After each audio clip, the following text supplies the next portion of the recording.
I remember the day I was born, though, of course, that's not possible. It's a story my mother told me so many times it feels like my own memory. It was in a small town in upstate New York, 1955, the kind of place where winters were a bit hard and summers were a brief reward for enduring them. My parents ran a modest grocery store, nothing fancy, just shelves of canned goods and fresh produce from local farms. I was their only child, unexpected in their late 30s, and they raised me with a quiet kind of love that didn't need words to prove itself. Morning started with the sound of my father unlocking the store doors downstairs, the faint jingle of keys echoing up to my room. I'd help stock the shelves before school, my small hands arranging jars of jam. Learning early that life was about steady effort, not grand gestures. School was a one-room building for the early grades, then a bus ride to the county high school, where I blended into the crowd of kids from similar families, farmers' daughters and sons of mill workers. I wasn't the smartest or the prettiest, but I paid attention. Teachers noticed my knack for numbers. I'd tally up the store's inventory in my head while sweeping the floors. By 16, I was handling the books for my parents, balancing ledgers that showed just how thin the margins were. It taught me patience, as small savings added up over time, like drops filling a bucket that you didn't notice until it was full. College wasn't in the cards, not with the store struggling after a bad flood in '72. Instead, I took a job at the local bank, starting as a teller, counting out bills for folks who looked just like my parents. That's where I met Harold. He came in every Friday to deposit his paycheck from the factory down the road. Tall, with hands calloused from machinery, but his eyes were gentle, always lingering a second longer on me. Our first conversation was about the weather, how the rain was ruining the corn crop that year. It wasn't romantic in the sweeping sense. It was practical, two people recognizing a shared rhythm in life. We married in '76, a simple ceremony at the town hall, followed by cake in the church basement. No honeymoon. We drove straight to our rented apartment above a hardware store, unpacking boxes late into the night.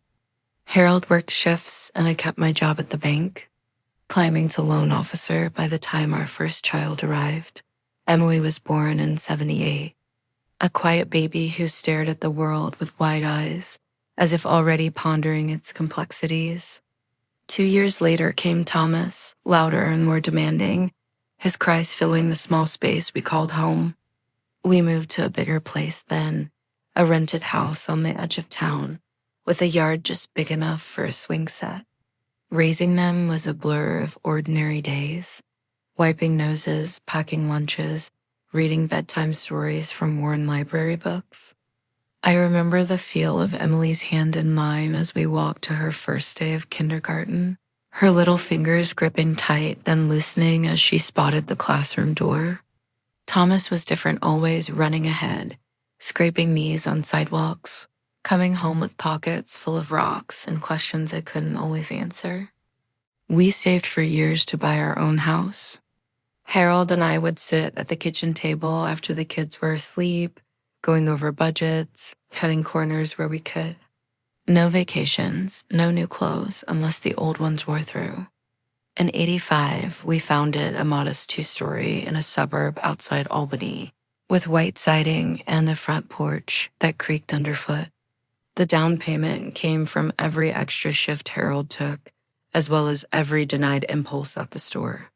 Signing those papers felt like anchoring ourselves to something solid. The house wasn't perfect. The roof leaked in heavy rains, and the kitchen needed updating. But it was ours. I planted a garden in the back, tomatoes and herbs that flavored our meals through the summer. The kids ran through the sprinkler on hot days, their laughter echoing off the neighbor's fence. Those years built themselves layer by layer, like sediment in a riverbed. Mornings started with coffee brewing, the aroma pulling everyone from bed. I'd make oatmeal or eggs, portioning them out while Harold read the paper, commenting on local news. Emily helped set the table, her precise movements a mirror of my own. Thomas would chatter about school projects, building forts from cardboard in the basement. Weekends meant chores, mowing the lawn, painting trim, and small repairs that kept the place standing. I handled the finances, tracking every bill, setting aside what we could for college funds. Harold trusted me with that. He said numbers made his head spin, but I found comfort in them, their predictability in an unpredictable world. The house became more than walls and a roof. It held our history, the notch on the doorframe where we marked the kids' heights each birthday, the living room where Emily practiced piano, her fingers stumbling over scales until they flowed smooth. Thomas's bedroom, walls covered in posters of baseball players, the floor littered with gloves and balls. Family dinners around the oak table we'd bought secondhand, sharing stories of the day, nothing profound, just the weave of daily life.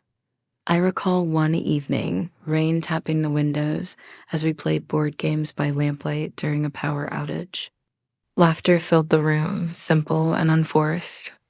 In quieter moments, I'd stand at the sink washing dishes, looking out at the yard, feeling a deep contentment that this was what we'd built together. Harold's health started fading in the late 90s, a cough that wouldn't quit, leading to tests and treatments that drained our savings. He passed away in 2002, quietly in his sleep, leaving a void that echoed through the house. The kids were in their 20s, by then Emily at college, Thomas starting his first job. I managed the funeral with the same steady hand I'd used for everything else, greeting mourners, handling arrangements.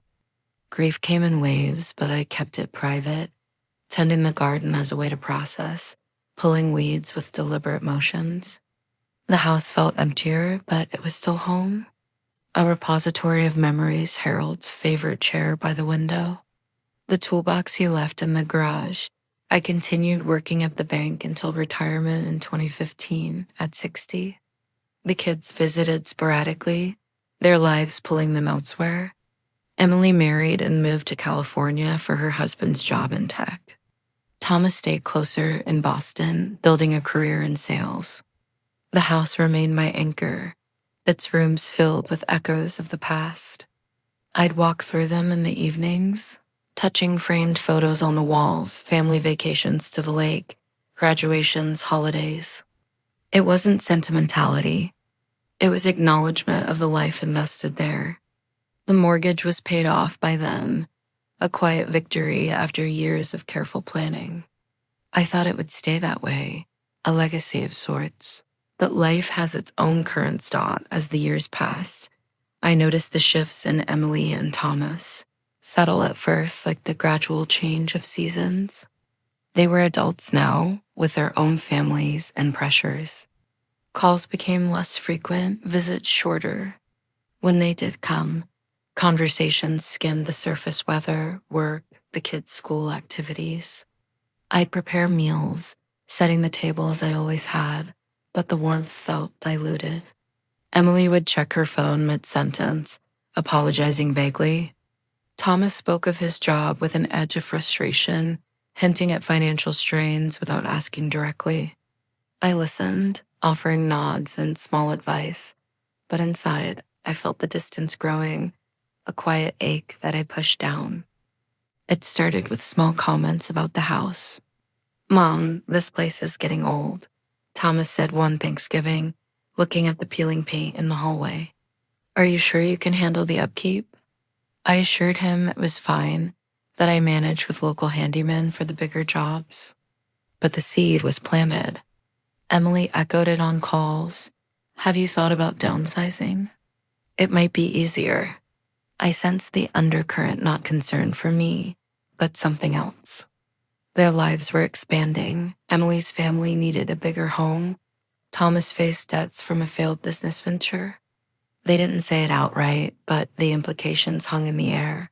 I stayed silent, observing. In my mind, I replayed our history, wondering where the threads had frayed. Had I been too reserved, too focused on providing rather than demanding affection? Motherhood had been my quiet devotion sacrifices made without fanfare, like skipping new shoes to afford their braces, working extra hours for tuition. Now, in their 40s, they seem to view me as an obligation, their visits dutiful rather than desired. I'd lie awake at night, staring at the ceiling, tracing the patterns of light from passing cars. The loneliness wasn't sharp. It was a dull presence, like an old bruise. I didn't pity myself I'd chosen this path of restraint, valuing dignity over displays of emotion. The pressure built slowly. Phone calls turned to discussions about estate planning. "It's for your protection, Mom," Emily said during one visit, bringing pamphlets from a lawyer. Thomas nodded along, his eyes avoiding mine. They suggested transferring the deed to them to avoid taxes later. I resisted gently, saying I preferred to handle my affairs. But they persisted, visits laced with subtle urgency. I felt the manipulation in their words, the way they framed it as care. But I saw the greed beneath entitlement born from assuming the house was theirs by right. One afternoon, Thomas arrived with papers. "Just sign here, Mom. It'll make things easier."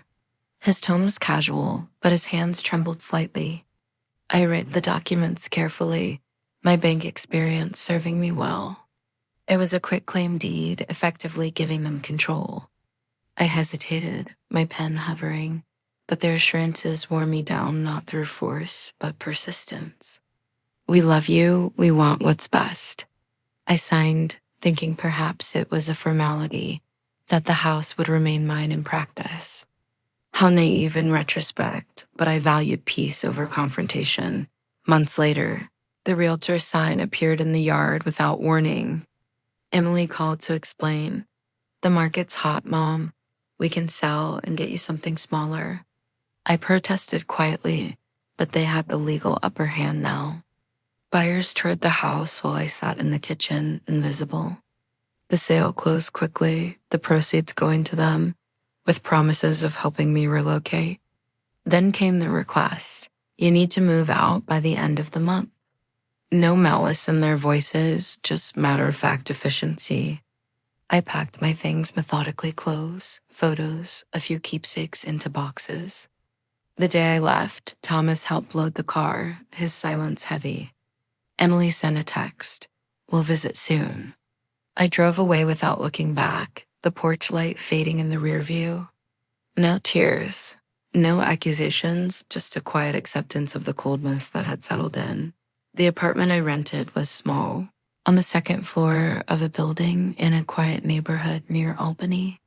One bedroom, a kitchenette, a living area with a window overlooking a parking lot. I furnished it simply: a bed from a discount store, a table and chair, bookshelves from my old novels. Mornings began with coffee from a single-serve machine, the hum of it filling the silence.